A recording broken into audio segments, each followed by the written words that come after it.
नमस्कार मित्रांनो, स्वागत आहे तुमचं एनजे अकॅडमीच्या आपल्या यूट्यूब चॅनलमध्ये. मित्रांनो, आपण महा टी परीक्षेसाठी अतिशय इम्पॉर्टंट, अतिशय महत्त्वपूर्ण असं लेक्चर पाहत असतो.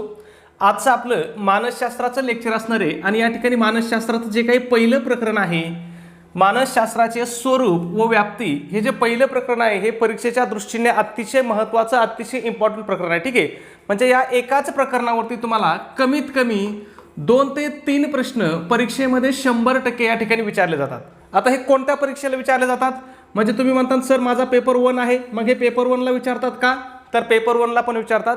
त्याचबरोबर ज्यांचा पेपर 2 आहे त्याला सुद्धा हे काय करतात, विचारले जातात. म्हणजे तुमचा पेपर 1 असो किंवा पेपर 2 असो, पेपर 2 मध्ये तुमचं समाजशास्त्र असो किंवा मॅथ सायन्स असो, कुठलाही विषय असला तरी त्याला बालमानसशास्त्र व अध्यापनशास्त्र हा विषय काय आहे, कंपल्सरी आहे. म्हणजे तुम्ही पेपर 1 द्या, पेपर 2 द्या, हिंदी माध्यम घ्या, मराठी माध्यम घ्या, उर्दू माध्यम घ्या, कुठलंही माध्यम घ्या, तुम्हाला हा विषय काय आहे, कंपल्सरी आहे. म्हणजे आहेच. किती मार्कासाठी आहे मानसशास्त्र, बालमानसशास्त्र?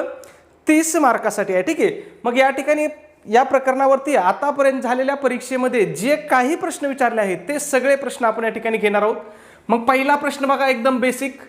सायकॉलॉजी हा शब्द कोणत्या भाषेतील शब्दापासून तयार झालेला आहे? आता तुम्हाला माहिती आहे मानसशास्त्राला काय म्हणतात, सायकॉलॉजी म्हणतात. मग सायकॉलॉजी हा शब्द कोणत्या भाषेतील शब्दापासून तयार झालेला आहे असा सुद्धा आपल्याला प्रश्न परीक्षेमध्ये विचारला होता. ठीक आहे, मग ऑप्शन दिलेत पहा, लॅटिन, फ्रेंच, ग्रीक, जर्मन. मग योग्य उत्तर आहे हा ग्रीक भाषेतील शब्दापासून तयार झालेला. ठीक आहे, त्याच्यानंतर इथं दुसरा प्रश्न विचारला होता की सायकॉलॉजी हा शब्द खालीलपैकी कोणत्या 2 शब्दापासून तयार झालेला आहे? मग हा कोणत्या 2 शब्दापासून तयार झालेला आहे बघा, सायकी आणि लोगोस. ठीक आहे, इंग्लिशमध्ये पण बघून घ्या, सायकी आणि लोगोस या 2 शब्दापासून सायकॉलॉजी हा शब्द तयार झालेला आहे. त्याच्यानंतर इथं तिसरा प्रश्न विचारला होता बघा, हे सगळे प्रश्न परीक्षेत विचारलेले आहेत. तिसरा प्रश्न काय विचारला होता की सायकी या शब्दाचा अर्थ काय होतो? मग सायकी या शब्दाचा अर्थ काय होतो, तर आत्मा किंवा मन असा होतो. ठीक आहे, आता तिथं ऑप्शन आपल्याला आत्मा दिला होता. सायकी या शब्दाचा अर्थ काय होतो, तर तो आत्मा असा होतो. मग त्याच्यानंतर तुम्हाला लक्षात ठेवायचंय, लोगोस या शब्दाचा अर्थ सुद्धा भविष्यात विचारू शकतात. मग लोगोस या शब्दाचा अर्थ काय होतो, शास्त्र किंवा अभ्यास असा होतो. ठीक आहे, मग यावरून तुमच्या लक्षात आलं असेल सायकॉलॉजी म्हणजे काय म्हणायचे, तर सायकॉलॉजी म्हणजेच आत्म्याचं किंवा मनाचं शास्त्र असा काय होता, त्याचा मूळ अर्थ होता किंवा पहिला अर्थ होता. कोणत्या भाषेमध्ये होते हे शब्द बघा, ग्रीक भाषेतून घेण्यात आलेले. तर खूप महत्त्वाचं आहे, परीक्षेत याच्यावरती अगोदरही प्रश्न विचारलेले आहेत आणि ज्याचा अर्थ अगोदर प्रश्न विचारलेत त्या अर्थी काय आहे, पुढेही आपल्याला पुढच्या पेपरमध्ये सुद्धा याच्यावरती काय केलं जाऊ शकतो, प्रश्न विचारला जाऊ शकतो. ठीक आहे, 100% तुम्हाला कन्फर्म कमीत कमी 2 प्रश्न काय होतात या प्रकरणावरती विचारतात, म्हणजे विचारतातच. कारण हे मानसशास्त्रामधलं पहिलं आणि सगळ्यात महत्त्वाचं प्रकरण आहे. ठीक आहे, त्याच्यानंतर दुसरा प्रश्न पहा, डी ॲनिमा हा ग्रंथ कोणी लिहिला? खूप वेळेस प्रश्न रिपीट झालाय. काय, डी ॲनिमा हा जो ग्रंथ आहे हा ग्रंथ कोणी लिहिला आहे? मग ऑप्शन दिलेत पहा आपल्याला, ॲरिस्टॉटल, प्लेटो, सिग्मंड फ्राईड आणि वुडवर्थ. मग यापैकी हा ग्रंथ कोणी लिहिलेला आहे, तर हा ॲरिस्टॉटल यांनी लिहिलेला ग्रंथ आहे. ठीक आहे, मग त्याच्यानंतर बघा, ॲरिस्टॉटल हा कुठला विचारवंत होता, तर ॲरिस्टॉटल हा प्राचीन ग्रीक विचारवंत होता. ठीक आहे, त्याच्यानंतर या ॲरिस्टॉटललाच इथं आपल्याला दुसरा प्रश्न विचारला जातो की खालीलपैकी कोणाला मानसशास्त्राचा जनक म्हटलं जातं? मग मानसशास्त्राचा जनक सुद्धा कोणाला म्हटलं जातं, तर ॲरिस्टॉटललाच मानसशास्त्राचा जनक म्हटलं जातं. ठीक आहे, खूप इम्पॉर्टंट आहे मित्रांनो, खूप महत्त्वपूर्ण आहे. ठीक आहे, त्याने कोणता ग्रंथ लिहिला, डी ॲनिमा नावाचा ग्रंथ लिहिला. तो कुठला होता, तो ग्रीक होता. त्याला काय म्हटलं जातं, त्याला मानसशास्त्राचा जनक म्हटलं जातं. ठीक आहे, हे सगळ्या गोष्टी लक्षात ठेवायच्या. ॲरिस्टॉटलने मानसशास्त्राची व्याख्या काय केली, आत्म्याचं शास्त्र ते मानसशास्त्र अशी व्याख्या त्या ठिकाणी ॲरिस्टॉटलने केलेली आहे. ठीक आहे, ह्या सगळ्या गोष्टी महत्त्वाच्या आहेत, लक्षात ठेवा. पुढचा प्रश्न बघा, 3 नंबर. जगात पहिली मानसशास्त्रीय प्रयोगशाळा 1879 मध्ये कोठे स्थापन करण्यात आली? आता काय विचारलंय तुम्हाला, मी पहिल्यापासून सांगत आलोय, जिथं जी गोष्ट पहिली असेल ना ती आपल्याला तोंडपाठ करायची असते. का करायची असती, तर ती गोष्ट पहिली असती म्हणून. आणि जी गोष्ट पहिली असती याच्यावरती वारंवार आपल्याला प्रश्न विचारला जातात. मग मानसशास्त्रातली जगातली पहिली प्रयोगशाळा कुठं स्थापन केली असं आपल्याला विचारलं. मग ही कोणत्या विद्यापीठात केली होती, तर ती लाइप्झिग या विद्यापीठामध्ये केली होती. हे विद्यापीठ कोणत्या देशामध्ये आहे किंवा हे लाइप्झिग कोणत्या देशामध्ये आहे हाही प्रश्न परीक्षेत विचारला होता. मग हे कुठं आहे, तर हे जर्मनीमध्ये आहे. ठीक आहे, त्याचबरोबर या ठिकाणी तुम्हाला अजून एक पहिली गोष्ट लक्षात ठेवायची, जगातील पहिली मानसशास्त्राची प्रयोगशाळा कधी स्थापन झाली? कधी स्थापन झाली? 1879 ला स्थापन झाली. ठीक आहे, कधी? 1879. आता तुमच्या मनात लगे पुढचा प्रश्न यायला पाहिजे होता, ही कोणी स्थापन केली? मग ही मानसशास्त्राची पहिली प्रयोगशाळा कोणी स्थापन केली होती? विल्यम उंट यांनी स्थापन केली होती. कोणी स्थापन केली होती? विल्यम उंट. मग या ठिकाणी लक्षात ठेवा, विल्यम उंट यांना त्याच्यामुळे काय म्हटलं जातं? प्रायोगिक मानसशास्त्राचा जनक म्हटलं जातं. बघा, प्रायोगिक मानसशास्त्राचा जनक म्हटलं जातं. ठीक आहे, मग तुम्हाला प्रश्न विचारू शकतात की खालीलपैकी कोणाला प्रायोगिक मानसशास्त्राचा जनक म्हटलं जातं? मग कुणाला म्हटलं जातं? विल्यम उंटला. का म्हटलं जातं?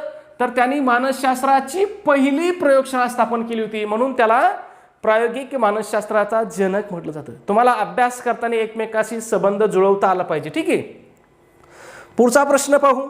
4 नंबर काय विचारलंय बघा. प्रश्न ऑलरेडी घेतलेला आहे, ऑलरेडी आपल्याला विचारलेला प्रश्न आहे. प्रायोगिक मानसशास्त्राचे जनक म्हणून कोणाला ओळखले जाते? कशाचं जनक? प्रायोगिक मानसशास्त्राचा जनक. मग कोण आहे प्रायोगिक मानसशास्त्राचा जनक? तर विल्यम उंट आहे. कोण आहे? विल्यम उंट आहे. ठीक आहे, लक्षात ठेवायचं. मग विल्यम उंट याचं योगदान काय बाबा? याला का प्रायोगिक मानसशास्त्राचा? आता बघा, जर फक्त प्रश्न विचारला की फक्त मानसशास्त्राचा जनक कोण, तर आपलं उत्तर काय आलं असतं? अरिस्टॉटल हा मानसशास्त्राचा जनक आहे. पण आपल्याला त्यांनी त्याच्या अगोदर कोणता शब्द टाकलाय? प्रायोगिक हा शब्द टाकलाय. मग प्रायोगिक मानसशास्त्राचा जनक कोण आहे? विल्यम उंट आहे.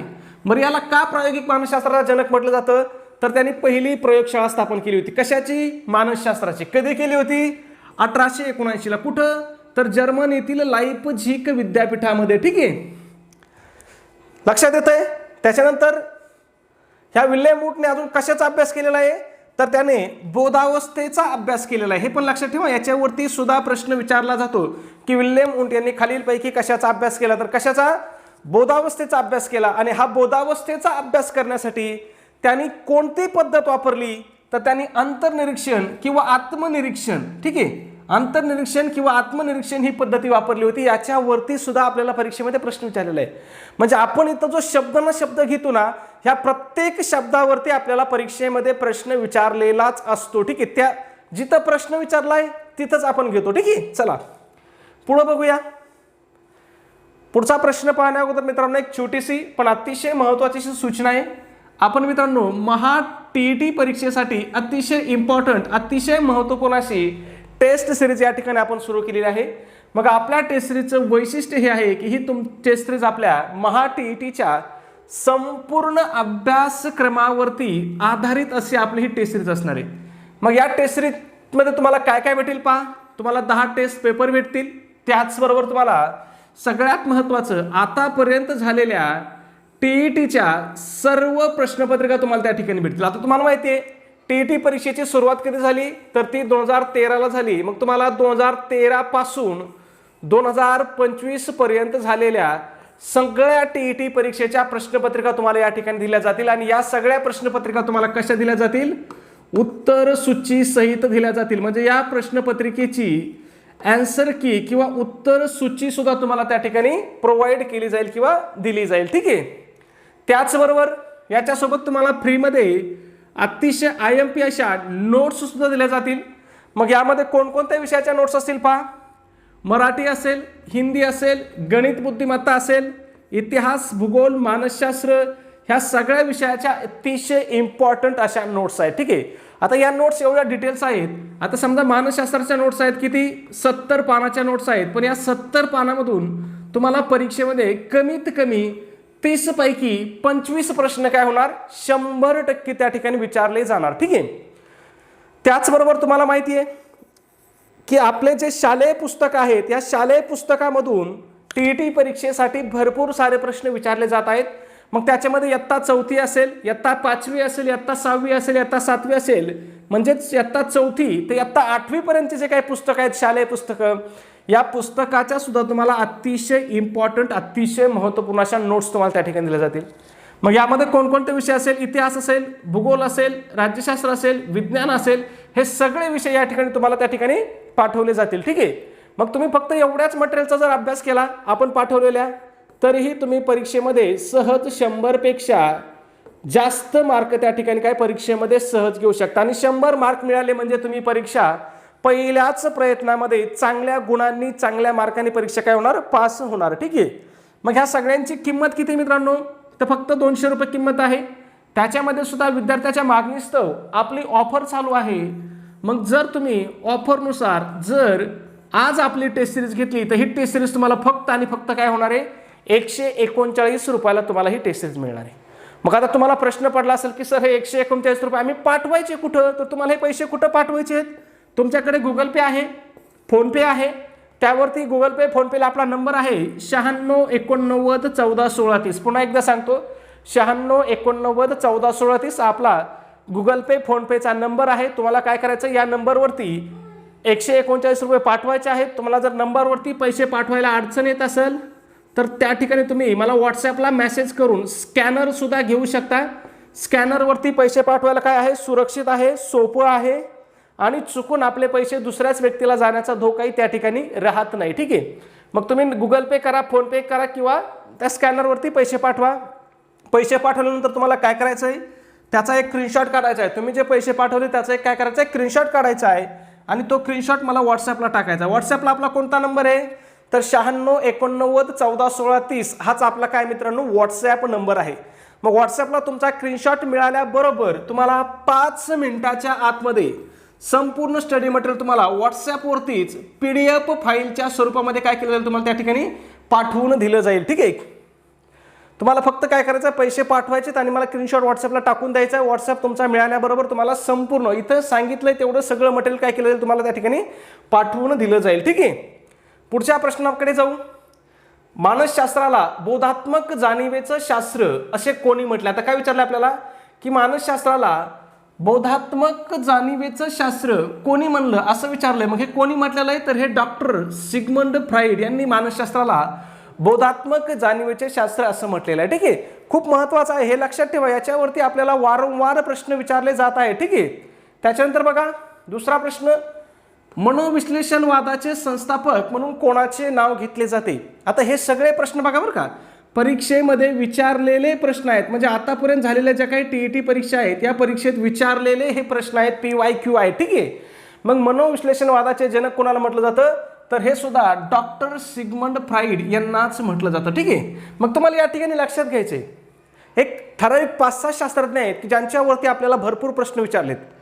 त्याच्यामध्ये सगळ्यात आधी ॲरिस्टॉटल आहे, विल्यम उंट आहे, त्याच्यानंतर वॉटसन आहे, हे सिगमंड फ्राईड आहेत, प्लेटो आहे. हे असे काही जण आहेत की ज्यांच्यावरती आपल्याला प्रश्न हमखास परीक्षेमध्ये विचारले जातात. ठीक आहे. मग डॉक्टर सिगमंड फ्राईड यांनी काय केलं बघा, मानवी वर्तणुकीचा अभ्यास करण्यासाठी मानवी मनाच्या त्यांनी 3 अवस्था सांगितल्या होत्या. किती अवस्था सांगितल्या होत्या मानवी मनाच्या? 3 अवस्था. कोणकोणत्या? बोधमन, अर्धबोधमन आणि अबोधमन या 3 अवस्था सांगितल्या होत्या. कदाचित तुम्हाला पुढचा प्रश्न विचारला जाऊ शकतो की खालीलपैकी कोणी मानवी वर्तणुकीचा अभ्यास करण्यासाठी मानवी मनाच्या 3 अवस्था सांगितल्या. मग कोणी सांगितल्या? डॉक्टर सिगमंड फ्राईड यांनी सांगितल्या. किंवा त्या 3 अवस्था कोणत्या आहेत असंही विचारलं जाऊ शकतं. मग लक्षात ठेवा, बोधमन आहे, अर्धबोधमन आहे आणि अबोधमन आहे. ठीक आहे. पुढचा प्रश्न पहा, 7 नंबर. जॉन वॉटसन यांनी मानसशास्त्राची कोणती व्याख्या केली? बघा तुम्हाला सांगितलं होतं मी, वॉटसन तुम्हाला लक्षात ठेवायचं आहे. मग वॉटसन यांनी मानसशास्त्राची कोणती व्याख्या केली होती? मानवी वर्तनाचं शास्त्र ते मानसशास्त्र अशी व्याख्या केली होती. वॉटसन बघा तुम्हाला फक्त लक्षात काय ठेवायचंय, वॉटसनची सुरुवात कशाने होते? वनी होते. आणि वर्तनाची सुरुवात सुद्धा कशाने होते? वनी होते. बघा मग वॉटसन वर्तन हे लक्षात ठेवायचे. ॲरिस्टॉटल बघा, ॲरिस्टॉटलची सुरुवात काय होते? ॲनी होते. आणि ॲरिस्टॉटल काय म्हटलेलं आहे? आत्म्याचं शास्त्र ते मानसशास्त्र. मग बघा इथं पण अ आहे, इथं पण आ आहे. ठीक आहे. मग हे लक्षात ठेवा, अ आलं. ॲरिस्टॉटल आत्मा, वॉटसन वर्तन. ह्या 2 गोष्टी पाठ म्हणजे पाठच ठेवायचे तुम्हाला. ठीक आहे. लक्षात येत आहे. मग ह्या जॉन वॉटसन यांना पहा, वर्तनवादाचं जनक म्हणलं जातं. काय? वर्तनवादाचं जनक म्हणलं जातं. मग कदाचित तुम्हाला पुढचा प्रश्न असू शकतो की खालीलपैकी कोणाला वर्तनवादाचं जनक म्हटलं जातं? मग वर्तनवादाचं जनक कोणाला म्हटलं जातं? जॉन वॉटसनला म्हटलं जातं. ठीक आहे. लक्षात ठेवायचं. मानसशास्त्राचा जनक कोण? ॲरिस्टॉटल आहे. प्रायोगिक मानसशास्त्राचा जनक विल्यम उंट आहे. आणि वर्तनवादाचा जनक कोण आहे? वॉटसन आहे. हे तुम्हाला लक्षात ठेवायचे. ठीक आहे. बोधावस्थेचं कोण आहे? डॉक्टर सिगमंड फ्राईड आहे. म्हणजे काही शब्द आले की काही व्यक्ती तुमच्या नाव डोळ्यासमोर आले पाहिजेत. ॲरिस्टॉटल म्हटलं की तुम्हाला आत्मा आठवला पाहिजे, विल्यम वुंट म्हटलं की तुम्हाला प्रयोग आठवला पाहिजे, म्हणजे प्रयोगशाळा. ठीक आहे, प्रयोग म्हणजे प्रयोगशाळा. ठीक आहे. त्याच्यानंतर वॉटसन म्हटलं की वर्तन आठवलं पाहिजे. डॉक्टर सिगमंड फ्राईड म्हटलं की तुम्हाला बोधावस्था आठवायची. काय बोध, म्हणजे ह्या काय गोष्टी आहेत ह्या तुम्ही डोक्यामध्ये फिट करून घ्या. ठीक आहे. पुढचा प्रश्न बघा आता वुडवर्थ. ह्या वुडवरती सुद्धा आपल्याला भरपूर प्रश्न विचारले जातात. मग वुडवर्थ म्हटलं की तुम्हाला वर्तनाचं सूत्र आठवलं पाहिजे. काय वुडवर्थ म्हटलं की वर्तनाचं सूत्र. इथे एक सरळ सरळ प्रश्न विचारला होता, खालीलपैकी कोणी वर्तनाचं सूत्र लिहिलेलं आहे. मग कोणाचं वर्तनाचं सूत्र आहे ते वुडवर्थचं आहे. बघा वूड इथं सुद्धा व होतंय आणि फक्त पुढे सूत्र ऍड करायचे. ठीक आहे. मग त्याचं सूत्र काय आहे तर SOR हे वर्तनाचं सूत्र त्याने लिहिलेलं आहे. मग S म्हणजे काय बघा उद्दीपक, O म्हणजे काय जीव आणि R म्हणजे काय रिस्पॉन्स म्हणजेच प्रतिक्रिया. ठीक आहे, हे लक्षात ठेवायचं. वर्तन बरोबर हे सूत्र जर मराठीत लिहिलं तर बघा वर्तन बरोबर काय होतंय, त्यांनी काय म्हटलेलं आहे, वर्तन बरोबर उद्दीपक, जीव आणि प्रतिक्रिया. ठीक आहे. पण तुम्हाला लक्षात काय ठेवायचं आहे, दोन्ही लक्षात ठेवायचं. हे मराठीत पण लक्षात ठेवायचं आहे आणि हे SOR पण लक्षात ठेवायचं आहे. ठीक आहे. पुढच्या प्रश्नाकडे जाऊ. 9 नंबर, व्यक्तिभिन्नतेचे विचार प्लेटो यांनी कोणत्या ग्रंथात मांडले. या प्लेटोवरती सुद्धा भरपूर आपल्याला प्रश्न विचारलेले आहेत. मग प्लेटोचा कोणता ग्रंथ आहे तर प्लेटोचा रिपब्लिक हा ग्रंथ आहे. कोणता, रिपब्लिक हा ग्रंथ आहे. मग पुढचा प्रश्न विचारला जाऊ शकतो आपल्याला की रिपब्लिक या ग्रंथामध्ये प्लेटो यांनी खालीलपैकी कोणते विचार मांडले. मग कोणते विचार मांडले त्यांनी, व्यक्तिभिन्नतेचे विचार मांडलेत. ठीक आहे, लक्षात येत आहे. कोणते विचार मांडलेत, व्यक्तिभिन्नतेचे विचार मांडलेत. कशामधून मांडलेत, रिपब्लिक या ग्रंथामधून.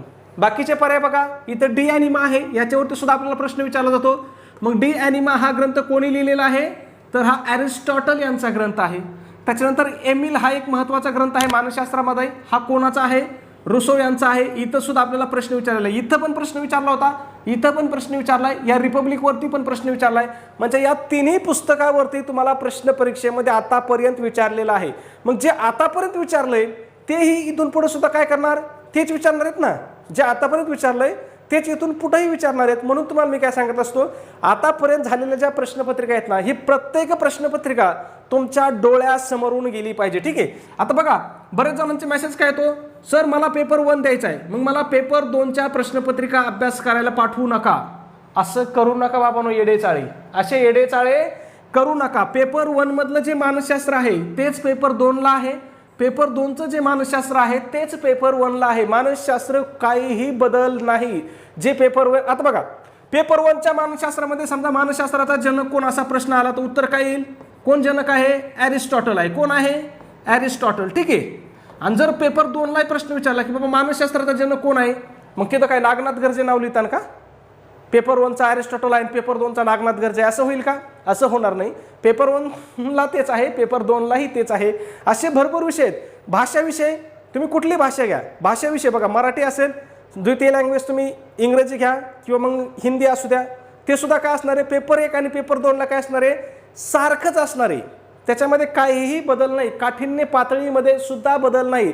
त्यांनी म्हणायला काय दिलंय, पेपर 1ला काय असणार आहे, माध्यमिक परीक्षा, कुठपर्यंत माध्यमिक म्हणजे कुठं 10वीच्या लेवलचे प्रश्न असतील असं म्हटलंय. आणि पेपर 2ला काय 12वीच्या लेवल म्हणजे उच्च माध्यमिक लेवलचे प्रश्न असतील असं म्हटलंय. परंतु 10वी आणि 12वीच्या लेवलमध्ये म्हणजे काहीही फरक यामध्ये होत नाही. 19-20चा फरक, किती 19 आणि 20 मध्ये जेवढा फरक आहे ना तेवढाच फरक त्यामध्ये तुम्हाला लेवलमध्ये राहू शकतो. ठीक आहे. त्याच्यामुळे तुम्हाला तसं अजिबात करायचं नाही. ठीक आहे. पुढचा प्रश्न 10 नंबर, मानव व मानवेतर प्राण्यांच्या वर्तनाचे शास्त्र ही व्याख्या कोणी केली. आता बघा तुम्ही आतापोत काय पाहिलं होतं की वर्तनाचं शास्त्र ते मानसशास्त्र ही व्याख्या कोणी केली होती, वॉटसननी केली होती. तुम्ही म्हणता सर तुम्ही काय करता, हा प्रश्न आला तर तुम्ही काय करता, वर्तन उत्तर लिहून टाकता. तुम्ही म्हटले होते सर, तुम्हीच म्हटले होते काय, वर्तन दिसलं की तुम्हाला काय लिहायचं आहे, वॉटसन लिहायचं आहे असं तुम्ही म्हणले होते.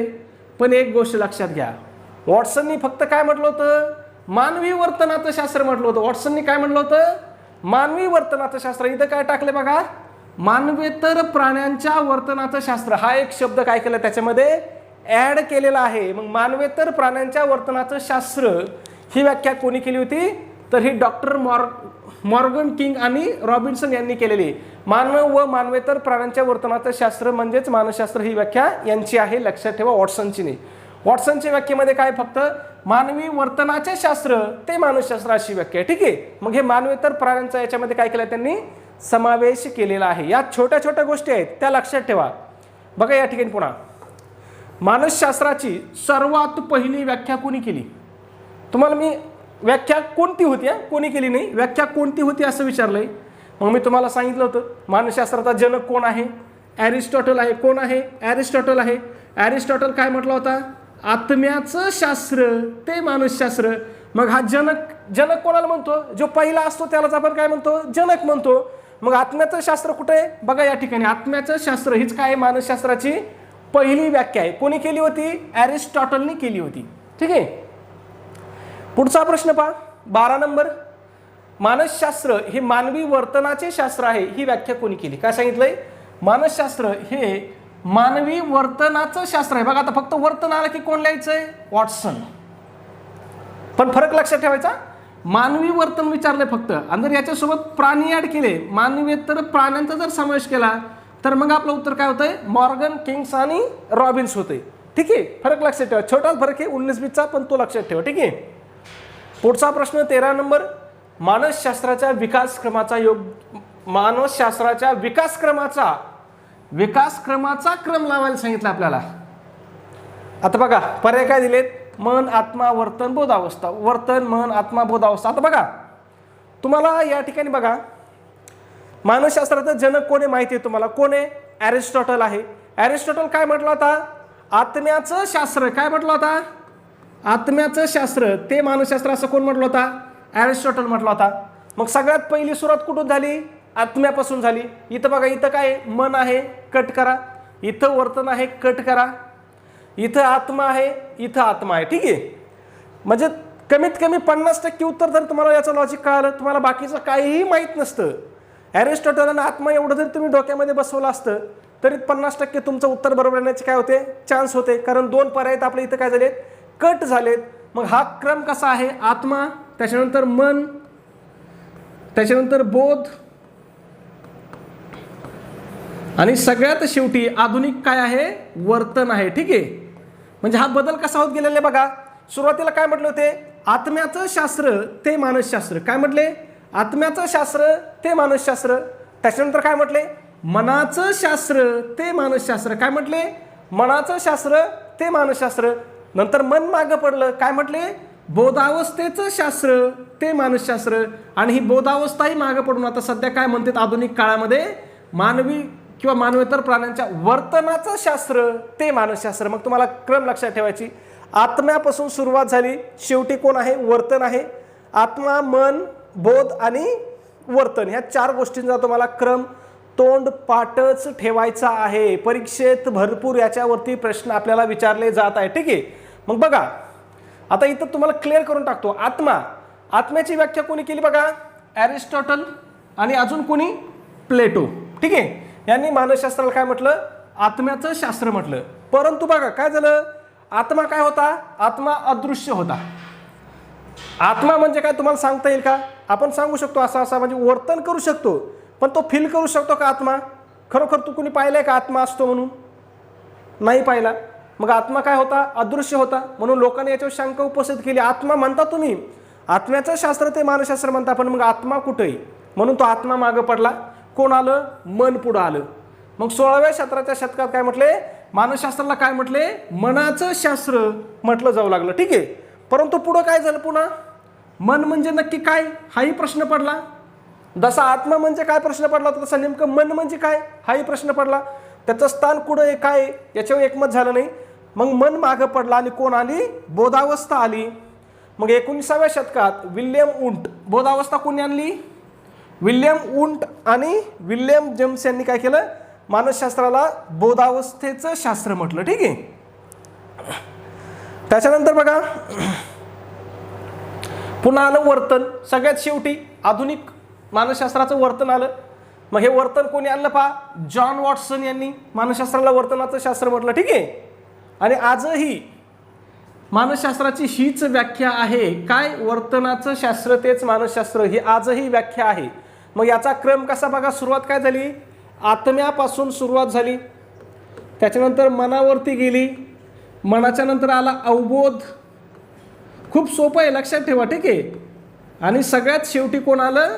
वर्तन आलं. तुम्हाला हा क्रम लक्षात ठेवायचा. याच्यावर भरपूर प्रश्न विचारलेत, अजून पुढे प्रश्न आहेत बघा, तुम्हाला सांगतो मी, ठीक आहे. मग अवबोध मनाचा अभ्यास करणारे शास्त्र म्हणजे मानसशास्त्र असं कोण म्हटलं? तुम्हाला सांगितलं तर मी.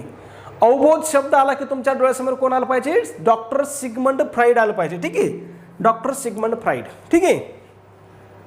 पुढचा प्रश्न पहा, 15 नंबर बघा, तिथंच प्रश्न आहे परत. तुम्हाला मी सांगितलं होतं ना, आत्मा, मन, अवबोध आणि वर्तन, तिथंच प्रश्न आहे बघा.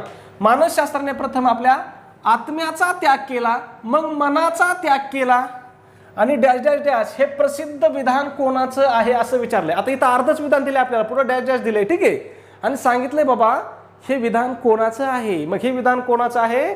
तर हे आर.एस. वुडवर्थचं आहे. वुडवर्थ कोण? तुम्हाला कळाला का वुडवर्थ कोण आहे? ज्यांनी वर्तनाचं सूत्र दिलं तोच हा आर.एस. वुडवर्थ आहे. वर्तनाचं सूत्र काय दिलं होतं त्यांनी? SOR, ठीक आहे. काय होतं? SOR, RS. वुडवर्थ. हे तुम्हाला लक्षात ठेवायचं, ठीक आहे. मग आर.एस. वुडवर्थ काय म्हटला? मानसशास्त्राने प्रथम काय केला? आपल्या आत्म्याचा त्याग केला, त्याच्यानंतर कशाचा त्याग केला? मनाचा त्याग केला, त्याच्यानंतर काय केली? आपली बोधावस्था गमावली आणि आता ते काय आहे? वर्तनाशी नाते जोडून आहे. बघा पुन्हा क्रम आला का? आत्मा, मन, बोधावस्था आणि वर्तन. मग तुम्हाला हा क्रम लक्षात ठेवायचा. याच्यावरती भरपूर प्रश्न आपल्याला परीक्षेत विचारलेले आहेत. पुढचा प्रश्न 16 नंबर, मानसशास्त्रातील सर्वात पहिला विचार प्रवाह कोणता मानला जातो? कठीण प्रश्न होता. मग मानसशास्त्रामधील सगळ्यात पहिला विचार प्रवाह कोणता आहे? तर तो आहे रचनावादाचा प्रवाह, ठीक आहे. कोणता आहे? रचनावादाचा प्रवाह आहे. मग या रचनावादाच्या प्रवाहाचे संस्थापक कोण आहेत किंवा जनक कोण आहेत असा प्रश्न विचारला जाऊ शकतो. मग कोण आहे? विल्यम वुंट आणि त्याचा शिष्य एडवर्ड टिचनर यांनी काय केलंय? यांना काय केलं जातं? या रचनावादाचे संस्थापक किंवा जनक म्हटलं जातं. या रचनावाद या पद्धतीचा अभ्यास करण्यासाठी त्यांनी कोणत्या पद्धतीचा वापर केला याच्यावरती सुद्धा आपल्याला प्रश्न आलेला आहे. मग रचनावादामध्ये कोणत्या पद्धतीचा वापर केला होता? तर तो आत्मनिरीक्षण या पद्धतीचा वापर केला होता. बघा खालीच प्रश्न आहे लगेच 17 नंबरचा. आत्मनिरीक्षण या पद्धत, आत्मनिरीक्षण ही पद्धत कोणत्या विचार प्रवाहात प्रामुख्याने वापरली जाते? इथं सांगितलं तुम्हाला कोणत्या विचार प्रवाहामध्ये? रचनावादामध्ये. मग कुठे रचनावाद? पर्याय क्रमांक 1 आहे रचनावाद. रचनावादाचा संस्थापक कोण आहे? विल्यम वुंट आहे. या विल्यम वुंटचा शिष्य कोण होता? तर तो होता एडवर्ड टिचनर, ठीक आहे. हे लक्षात ठेवा. याला जनक म्हटलं जातं. या एडवर्ड टिचनरचं काम काय आहे? यांनी रचनावादाचा प्रसार केला. काय केलेला आहे? प्रसार केलेला आहे. मग तुम्हाला असं सुद्धा विचारलं जाऊ शकतो की रचनावादाचा प्रसार कोणी केला? मग कोणी केला? एडवर्ड टिचनरने. एडवर्ड टिचनर कोण होता? तर तो विल्यम वुंटचा शिष्य होता, ठीक आहे. ह्या सगळ्या गोष्टी म्हणजे हे सगळा अभ्यास तुम्हाला एकमेकाशी जोडता आला पाहिजे, ठीक आहे. चला पुढे जाऊया. एक छोटीशी सूचना आहे मित्रांनो, ज्याची तुम्हाला खूप दिवसापासून अपेक्षा होती. बरेच जण म्हणत होते सर आपला कोर्स कधी चालू होते, आपली बॅच कधी चालू होते. तर मित्रांनो आपण महा-TET 2026 साठी अतिशय महत्त्वपूर्ण, अतिशय इम्पॉर्टंट असा रेकॉर्डेड कोर्स किंवा रेकॉर्डेड बॅच या ठिकाणी आपण काय केलेली आहे? लॉन्च केलेली आहे किंवा चालू केलेली आहे, ठीक आहे. मग आपल्या बॅचमध्ये किंवा आपल्या कोर्समध्ये कोणकोणते विषय शिकवले जातील हा तुम्हाला प्रश्न पडला असेल. तर याच्यामध्ये आपण बालमानसशास्त्र व अध्यापनशास्त्र हा एक विषय आणि दुसरा विषय आहे मराठी व्याकरण, हे 2 विषय घेणार आहोत. आता तुम्हाला माहिती आहे बालमानसशास्त्र किती मार्काला आहे? 30 मार्काला आहे. मराठी व्याकरण किती मार्काला आहे? 30 मार्काला आहे. मग आपल्या कोर्समध्ये तुम्हाला 60 पैकी 50 पेक्षा जास्त मार्क घेण्याची काय या ठिकाणी हमी दिली जाते, म्हणजे गॅरंटी दिली जाते. 100% तुम्ही जर आपला कोर्स केला तर तुम्हाला या 60 मार्कापैकी 50 मार्कापेक्षा जास्तच मार्क पडणार, म्हणजे कमीत कमी 50 मार्क पडणार, ठीक आहे. आणि जर तुम्हाला या 2 विषयात जर 50 मार्क पडले तर तुम्ही पेपर काय होत आहे? 100% पास होत आहे. कारण तुम्हाला बाकीच्या पेपरमध्ये किती मार्क पाडायचे आहेत? कॅटेगरीवाल्या विद्यार्थ्यांना मारायचे आहेत 90 पैकी 32 मार्क आणि ओपनच्या विद्यार्थ्यांना 90 पैकी किती मार्क पाडायचे आहेत?